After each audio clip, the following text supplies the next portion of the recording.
Hi, welcome everybody. Today we're going to go ahead and talk a little bit about home labs, what they are and why you might want them.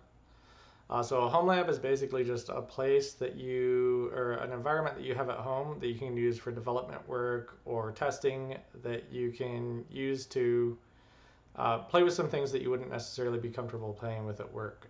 So you can bring things down, you can break things, you can try out new stuff that isn't necessarily specifically going to harm your work environment or your actual environment. You also can do stuff like spinning up home clouds, things like that that might benefit you as well.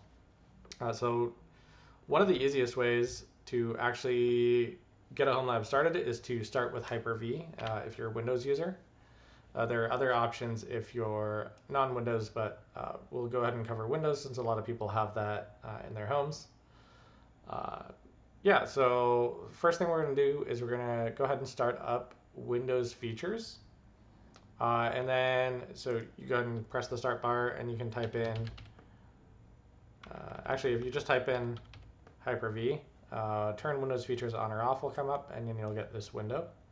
We're going to go ahead and expand Hyper-V and then we're going to do Hyper-V management tools because we'll need that, and then Hyper-V platform. This will give you a GUI environment to manage your Hyper-V machines. Will also give you the PowerShell modules, as well as spinning up Hyper-V services and the hypervisor that comes starting with Windows 10. So we're going to go ahead and press OK. This is going to do some installs of some Windows features, and then after this is done, it's going to make us, it's going to apply some changes, and then it's going to make us restart. We'll go ahead and do another video where we actually show you setting up Hyper-V, getting some machines installed, maybe installing Windows, maybe installing a couple Linux machines, and some ways that you can set up a home lab and things you can do. Maybe we'll do some Docker videos as well.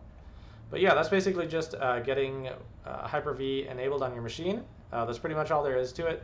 I'll go ahead and link to the other videos once they're up as well.